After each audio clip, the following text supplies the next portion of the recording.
What's up, survivalists? Jason here. Today I'm going to try to do a desert survival shelter. And even though right here it doesn't really seem like much of a desert, but right here you can tell it is actually the desert. See right there, the desert wash is over that little hump or hill or whatever it is. But this is a pretty open area underneath all these trees. And they seem to be growing off in one big spot of root system right there, just a whole bunch of sprouting trees or just a bunch of different trees.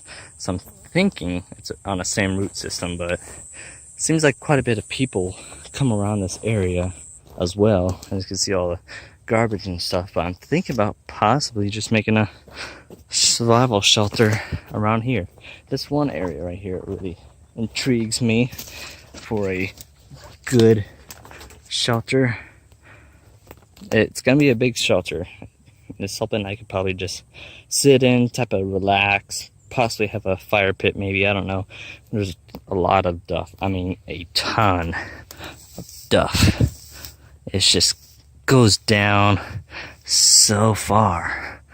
And that's what it's gonna be. The difficult part, just removing a whole bunch of that. But I brought my little folding shovel, so hopefully I could get to bare earth and hopefully make a good fire pit that won't catch the other stuff around here. And if not, probably look for another place. But yeah, I'm thinking about having this as the back of it. This has a good little support area to put stuff against, and then have it kind of like a roof, kind of like this way. It is a natural slant, as you can see, so the rain would go down right there, and hopefully there'll be a really good shelter. I have to remove a bunch of these branches and stuff like that. I brought my folding saw. So let's just get to work on this. Alright, so I'm going to remove a bunch of these branches that are just in the way and stuff like that. And try to pull them out, all the dead ones at least, to open up some space underneath there. So I'm going to be doing that for quite a little bit. So stay tuned. Alright, you can see right here that I've opened up a lot of space. Right here, there were just a ton of different branches and even really big branches that were just in the way, but still it's a really nice space.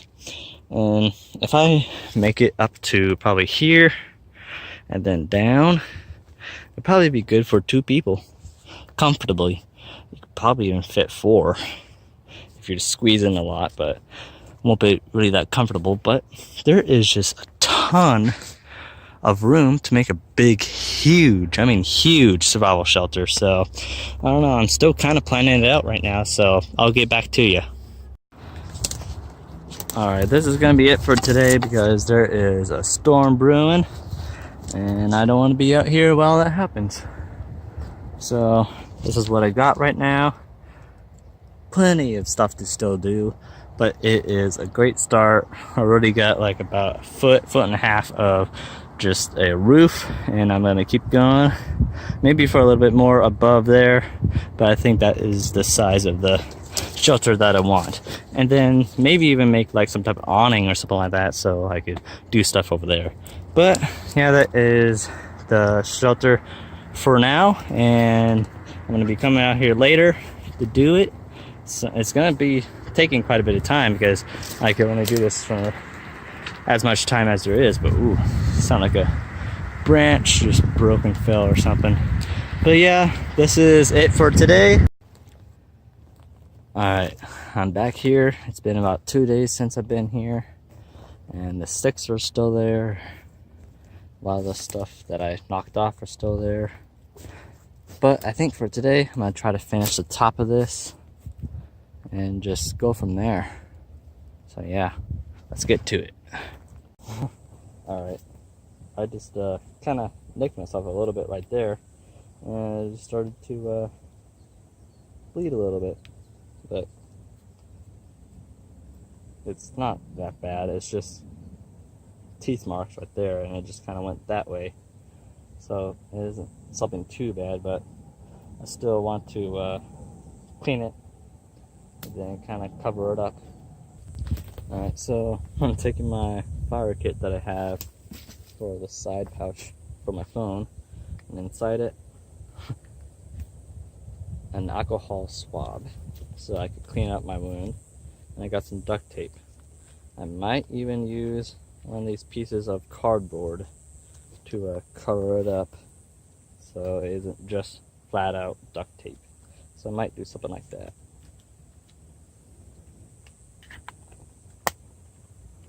See, always good to have some type of kit, even if it's a fire kit. You still find things to use as medical purposes.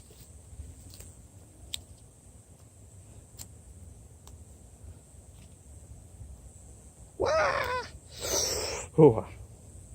Yeah, alcohol swab.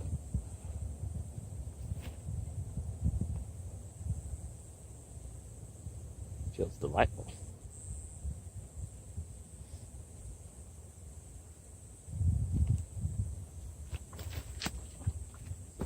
Bag. Take out your own trash. This might be just the right size for it. Just the right size. There we go. And something I should have done. Should have grabbed my freaking gloves. There's a reason why I brought them out, and I just happened to not put them on.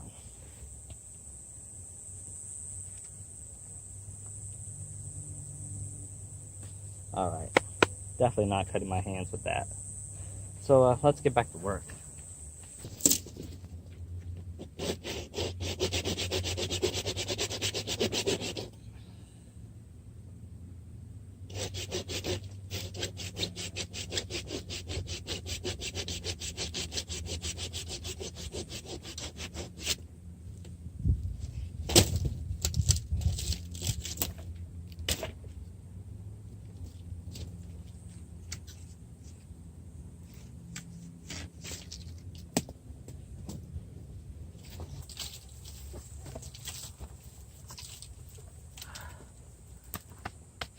Alright, I think I have enough sticks to make the roof and the sides. It's mainly getting the bigger sticks for the frame of the shelter. So right now, after all this, I'm going to spread all this apart, make sure I have enough space for all of it, and I think I have enough space for the sides, but I'm going to test out how many sticks I have right now for the roof.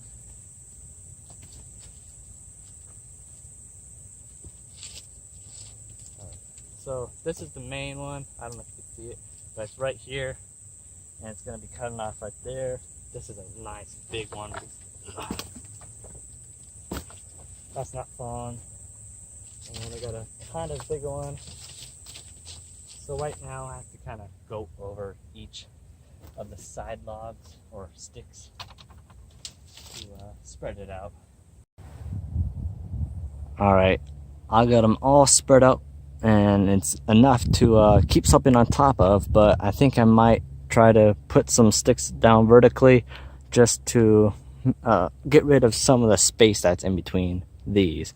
So I'm going to be doing that, and after putting down some sticks, I'm going to put some of the duff and maybe even some of these boughs that are right here. I think this might be some type of cedar, but it has some type of I don't know, like a fibrous seed that comes off of it, and it just floats around and is covered in them. So if you know what type of tree this is, here's the bark, or let's give you a better look.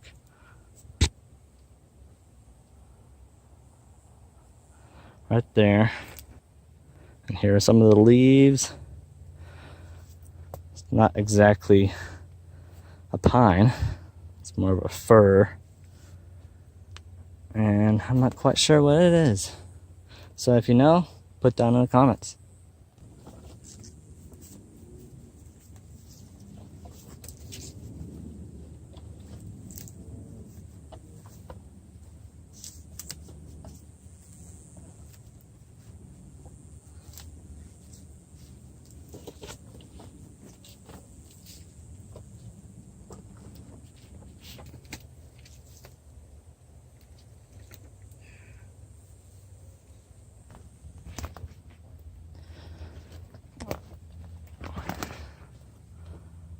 Alright, I got a majority of this roof done.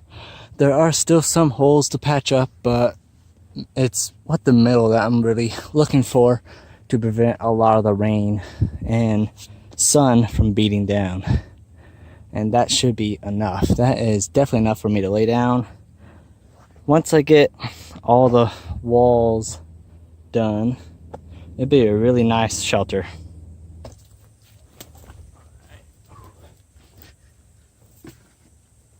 Oh yeah, definitely enough space right here. So this is like the perfect length for my body and a little bit more. Enough space to sit up in, just chill.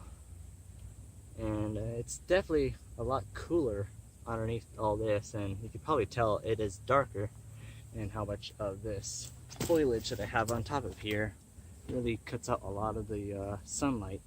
So this is mainly going to be for like cooling down in, or some type of bushcraft shelter that I could just come and just relax and possibly make some type of bushcraft fire pit or something like that.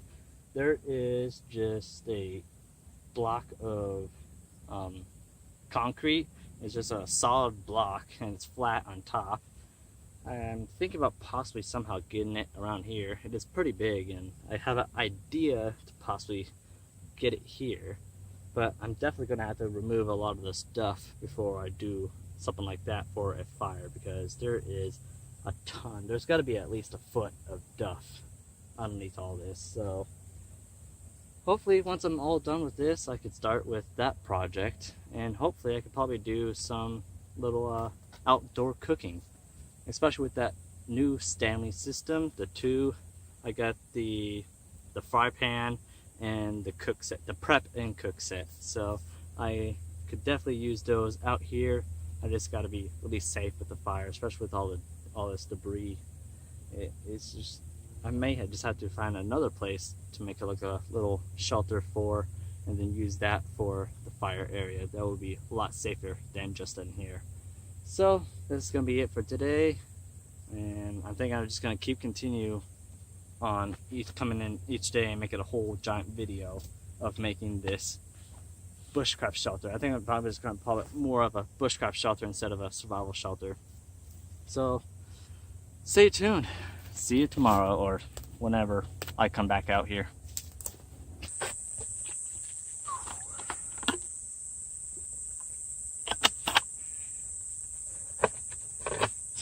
Alright. So I'm back out here. It seems like every other day I'm coming out here, so I may just turn that into a thing. So right now, it's around like 2 to 3 in the afternoon. It's like 90 degrees out Fahrenheit, and I think I'm gonna kind of take it slow today because it's quite hot, kind of, and I don't want to overheat myself. And I don't know if you've seen from the last part from the other day that I was here, I was a little bit red. So I got plenty of water. I should be able to get all this done maybe today, maybe at least the walls. So I'm thinking for the walls is have like some type of horizontal little strut or structure, little piece that would keep it all together right there, and hopefully it would keep all the duff and boughs all on top of there instead of just falling through, because there's a little bit of space in between these and stuff will get through them if you don't have it correctly. So instead of just kind of weaving the longer sticks, I don't know if I can find that long of a stick. I probably at least have to have 2 on each side. I kind of want to have 3. But I'm thinking just get a long stick and tie it on with my jute twine. This is plenty of jute twine, and jute twine is kind of natural. Well, it is natural, and it won't really matter if this gets left or something like that, and it could decompose really easy, and I don't have to worry about anything. So let's get to work.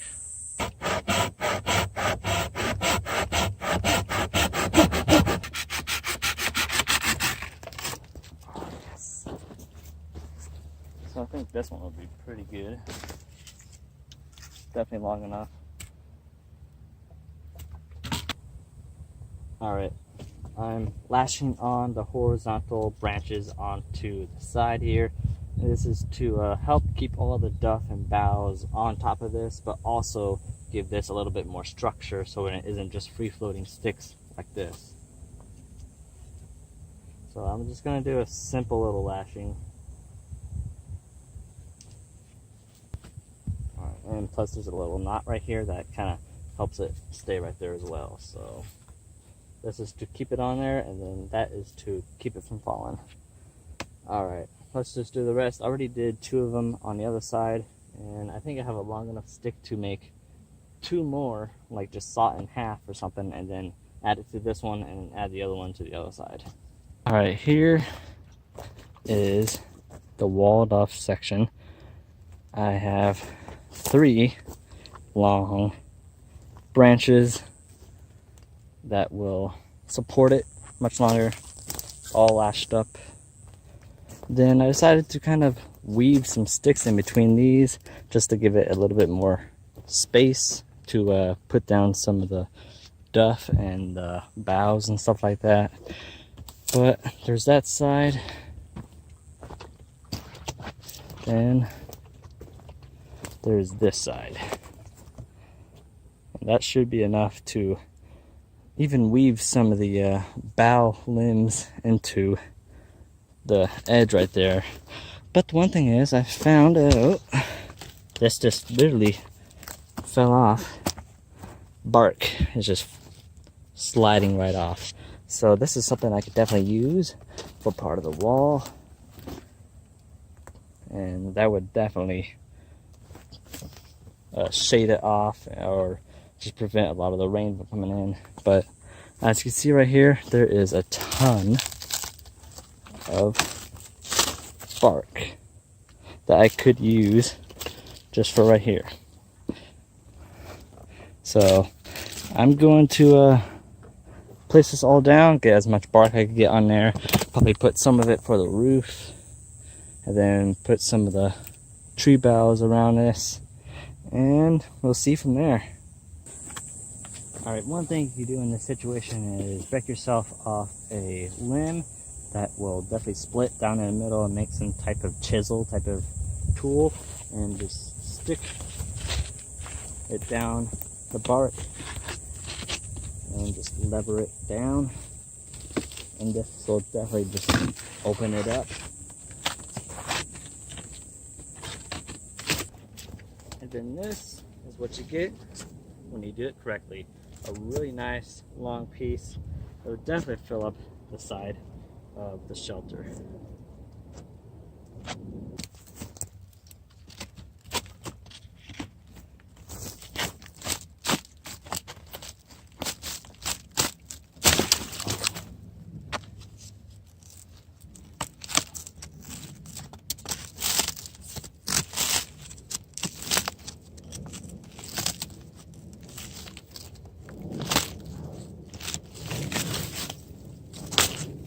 Strips are better than nothing.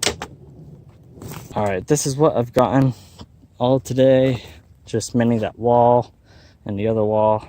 I've gotten quite a bit of foliage and stuff on top of this wall to shut off any rain. But the other side, I don't have as much. But still, it's a work in progress. So I think what I've gotten today was pretty good. Not exactly what I wanted in the end game for today, but still, it was like 90 degrees and I was just taking it slow today. But yeah.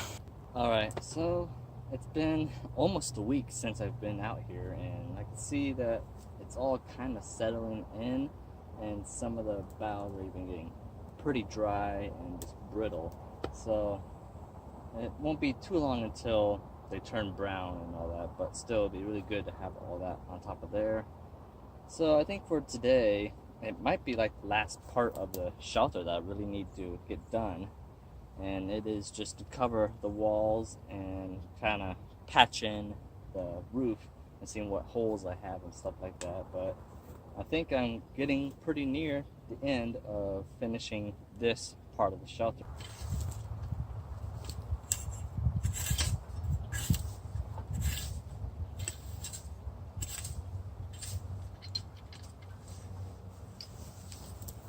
take piles and just throw it on.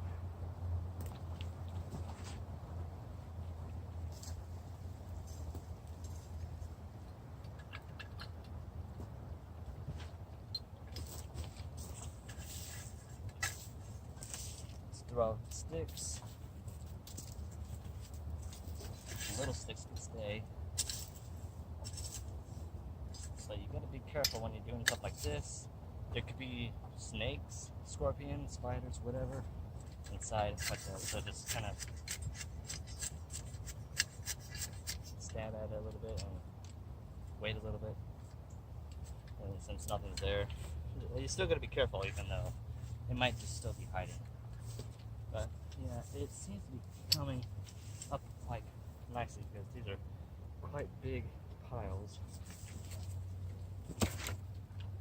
Alright, here's something interesting that you might not know or something like that, but if you see a lot of the debris and you notice that it's kind of decomposing, something you could do is either take a stick, or if you happen to have a shovel, you could go right underneath it, lift it up,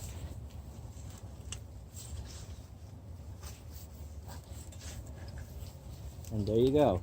There is a big patch of a hole that you could just put onto, or something you could put onto the shelter. But it's definitely a lot right there, and it's all together.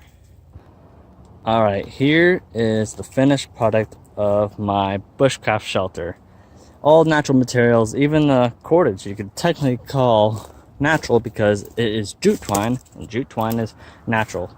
So a lot of this is just piled on, maybe even weaved into there a little bit, just to prevent it from falling out and stuff like that. So I think this is a job well done because it's a shelter. And limited resources, all done in, let's say, 15 to 20 hours of my time. It took around 2 weeks, but like the whole time that I was right here doing it took around 15 to 20 hours. So that's pretty good for just a bushcraft shelter, not necessarily a survival shelter, because a survival shelter is something you could quickly put together, and a bushcraft shelter is just something to kind of play in, or just for long-term scenarios. So let's just get inside and see what's happening. Alright, here is the inside of the shelter. You can tell that there are little gaps and stuff like that in between, but that is just allow a lot of the wind to go through, because I want the wind to blow through from inside here and then out the back right there, just to cool me off, because we are in a desert, to remind you, so I need a lot of that coolness inside of here, because just having this all closed off and stuff like that could definitely warm it much more than I want it to, and it won't be that good on the outside than it would be on the inside. So it's just one of those things you have to look into, especially in the environment that you're in. But yeah, that is the inside of the shelter. Gotta rehydrate. Dang. Still cold. This is the Stanley Classic Vacuum Water Bottle. I won it from Donnie Pavellini's Ultimate giveaway, and it's still cold even after 5 hours, or no, probably closer to 3 to 4 hours. Before it was 5 hours, but I believe this is an awesome product. It's still cold even after just probably 80 to 90 degree heat. It's a little bit cloudy, but when I was coming out here, but the bottom of this, it was just really warm. So I just wondered how that would affect the water on the inside. I took a drink. The water was just crisp cold, and it was really awesome that that would happen. But it was still kind of weird that this bottom part of the metal was warm. So it's kind of weird that it didn't really affect it, or maybe it did. But there's something to definitely look into. It's still cold, and it's just the desert. Come on. Yeah, so I think I'm gonna do a test on this one of these days and see how long it actually lasts while in the desert. So I believe this is it for this video. This is just a big task that I just did, and I believe you'll see this in future videos. I'll definitely keep working on this little area. The next thing I'll be working on is the fire pit around here. And when I was digging down, taking my shovel, and right here, it is just really wet soil right here. Look at that. It's just really clumpy, and you can definitely tell that there is water just flowing around here. So you can definitely tell why this area is doing really well. And it's because of all this water that's flowing underneath here, and probably because it's flowing down through the dirt from the desert wash that we had down here. That's just over the berm and stuff like that. But it's just flowing through here, and this tree is soaking it all up right here. So I may still have to remove a lot of this debris around here, because one little ember that just touches right there, and it's just goodbye tree and this little deserty area. So I definitely have to dig down. I don't have to worry about too much when it's actually bare earth, because it is wet. So I believe that it's going to be the next video. I want to thank you all for watching and sticking in this long video. And I want to thank you all for watching. See you in the next one.